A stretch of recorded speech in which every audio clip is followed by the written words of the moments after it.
আছো তোমরা সবাই? আশা করছি ভালো আছো, সুস্থ আছো। আর আমরাও না খুব খুব ভালো আছি। আর এখন ঘড়িতে সময় হচ্ছে ওই 7টার কাছাকাছি। আজকে না ঘুম থেকে খুব তাড়াতাড়ি উঠে পড়েছি। আর আমাদের এখানে সকালের ওয়েদারটা না ঠিক এইরকমই থাকে, যেন মনে হয় ওই বৃষ্টি বৃষ্টি হবে। কি জানি কবে যে আমাদের এখানে বৃষ্টিটা হবে, বৃষ্টির আশাই তো যেন দিনটাই কেটে যাচ্ছে। তাহলে চলো বন্ধুরা, ব্লগটা আমি এখান থেকে স্টার্ট করছি। আর আশা করছি যে আমার ব্লগটা তোমাদের একটু হলেও ভালো লাগবে। আর সকালের না এই জানলাগুলো খুলে দিলে এই সুন্দর হাওয়াটা যখন গায়ে লাগে না, তখন মনে হয় যে ঘরের সমস্ত কাজের এনার্জি যেন আমার কাছে চলে এসেছে।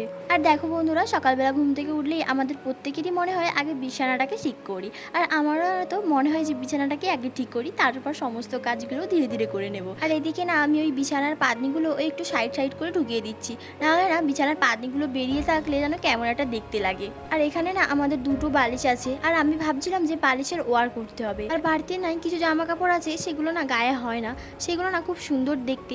ভাবছি সেইগুলোকে নিয়ে একটু বালিশের ওয়ার বানিয়ে নেব। আর এদিকে তো দেখতেই পাচ্ছ ওই জানলার পর্দাগুলোকে দড়ি দিয়ে বেঁধে দিতে হচ্ছে, কারণ এত সুন্দর হাওয়া দিচ্ছে আর এত জোরে জোরে হাওয়া দিচ্ছে না, তার কারণে ওই জানলার পর্দাগুলোকে একটু বেঁধে দিতে হয়, না হলে উড়িয়ে নিয়ে চলে যায়। ওই টেবিলটায় দেখলাম না অনেকটাই না ধুলো লেগে আছে, তাই জন্য ভাবলাম একটু কাপড় দিয়ে মুছে দিই, না হলে না দেখতে কেমন লাগে। আর টেবিলেতে না ওই সবসময় যা লাগে দরকারের জিনিস সেইগুলোকে রেখে দিয়েছি, কারণ যখন খুঁজে পাই না হাতের কাছে থাকলে অনেকটাই সুবিধা হয়। আর এদিকে সমস্ত কাজ করতে করতে না ঘরগুলো এত ময়লা হয়ে গেছে, তাই জন্য ভাবলাম আগে তাড়াতাড়ি করে ঘরগুলো ঝাঁট দিয়ে দিই, নাহলে না ঘরটা দেখতে কেমন লাগে। আর জানলা দুটো দিয়ে এত সুন্দর হাওয়া দেয়, আর তার সাথে সাথে এত জোরে জোরে হাওয়া দেয় না, ওই বাইরের ধুলো ময়লাগুলো না সমস্ত কিছু না বাড়িতেই চলে আসে। আর তাই জন্য না ওই ধুলো ময়লাগুলো ওই কোণাতেই সমস্ত জমে থাকে। আর একদিন যদি না সাফ করতে পারি না, পরের দিন যদি দেখি যেন নিজেকে কেমন একটা লাগে।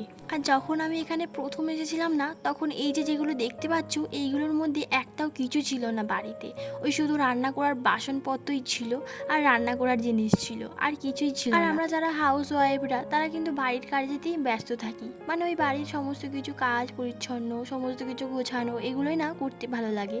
আর আমারও না সেটাই ভালো লাগে, কিন্তু মাঝে মাঝে যখন বিরক্ত হয়ে যায় ওই হাজবেন্ডের থেকে, তখন না এগুলো আর করতেই ইচ্ছা করে না, কারণ ওরা না এসে সমস্ত কিছু গোছানো জিনিসগুলোকে না খারাপ করে রেখে দেয়। আর কি বিরক্ত লাগে না যে সেই জিনিসপত্রগুলোকে আবার গোছাও, আবার সেগুলোকে ভালোভাবে পরিষ্কার করো, এগুলো না দেখতে খুবই খারাপ লাগে। তখন যেন মনে হয় এগুলো কিছুই করব না আর। কিন্তু আবার নিজেকেই প্রশ্ন করি, এগুলোকে যদি না করতে পারি তখন কি আর করব বলো। আর হাজবেন্ডরা তো এরকম করবেই, কারণ ওরা তো হাজবেন্ড, ওরা বাইরেতে থাকে, আর যারা আমরা হাউস ওয়াইফরা তারা তো আমরা ঘরেতেই থাকি, তাই জন্য আমাদের এটা মনে হয়। আর যখন আমরা দুজন থেকে তিনজন হয়ে যাব, তখন তো এগুলো সহ্যই করতে হবে, কারণ তাদের নিয়েই তো আমাদের সংসার, আর তাদেরকে নিয়ে যদি না চলি তাহলে কিভাবে হবে বলো। আর আমার এদিকে দুটো ঘরে না ভালোভাবে ঝাঁট দেওয়া হয়ে গেছে, আর বাইরে না অতটাও গেট খুলি না, কারণ এত হাওয়া দেয় না জোরে, ওই ধুলো গলিগুলো আবার সেই ঘরেতে চলে আসে। এখন তো হাজবেন্ডের ডে শিফট চলছে ওই 3টে থেকে, তাই জন্য অতটাও টেনশন না হলে না ওই 3টের আগে থেকেই না সমস্ত রান্না বান্না প্লাস কাজগুলো তাড়াতাড়ি করে সেরে নিতে হবে। আর এত ঘন্টা যেহেতু কাজ করবে, আর একটানা দাঁড়িয়ে দাঁড়িয়ে কাজ করতে হয় ওদেরকে, তাই জন্য না 1 ঘন্টা কি 2 ঘন্টা ঘুম দিয়ে দিলেও না ওর শরীরের পক্ষে ভালো, তাই জন্য তাড়াতাড়ি করে কাজগুলো সেরে নিতে হয়, আর তার সাথে সাথে খাবারটাও সেরে নিতে হয়। আর এদিকে সকালবেলা ভাবছি যে রুটি আর আলু ভাজা করব। আগে আলুগুলোকে কেটে তারপর নুন হলুদ মাখিয়ে না আলুগুলোকে ভেজে নিয়েছি। আর ওইদিকে আলু ভাজতে ভাজতে না এইদিকে আটাটাকে মেখে তাড়াতাড়ি করে রুটিটাও বানিয়ে নিয়েছি। আর জানো তো বন্ধুরা, আগে না রুটি বানাতেই পারতাম না, আর রুটি তাড়াতাড়ি করেও করতে পারতাম না। এখন জানো তো ওই রুটি করতে করতে এত সুন্দর হয়ে যায় যে রুটিগুলো ফুলে আর কি সুন্দর নরমও হয়ে যায়। আর একটা কথা সত্যি, যে আমরা যদি প্রত্যেক দিন নিজের মধ্যে প্র্যাকটিস করতে থাকি না, সেটা সত্যি একদিন সফল হয়। আর সত্যিই না আমার এখন সমস্ত কিছুই কঠিন লাগে না, সমস্ত কিছু যেন সহজভাবে হয়ে যায় তাড়াতাড়ি। এদিকে ভাবলাম না একটু তাড়াতাড়ি করে রান্নাটা বস করে দিই, কারণ এতটাই গরম হয় না রান্নার পর, গোটা ঘর না গরম হয়ে থাকে, তাই জন্য ভাবলাম তাড়াতাড়ি করে রান্নাটা বস করে দিলে না আমার কাজগুলো তাড়াতাড়ি করে হয়ে যায়। আর গরমকালে মা বলেছে একটু তিতো আর টক খেতে, তাই জন্য ভাবলাম আজকে ওই উচ্ছে দিয়ে একটু তরকারি বানাবো, ওই ঝাল ঝাল টাইপেরই হবে, সাথে না একটু বড়ি দেবো। আর বড়ি না ঘর থেকেই নিয়ে এসেছিলাম।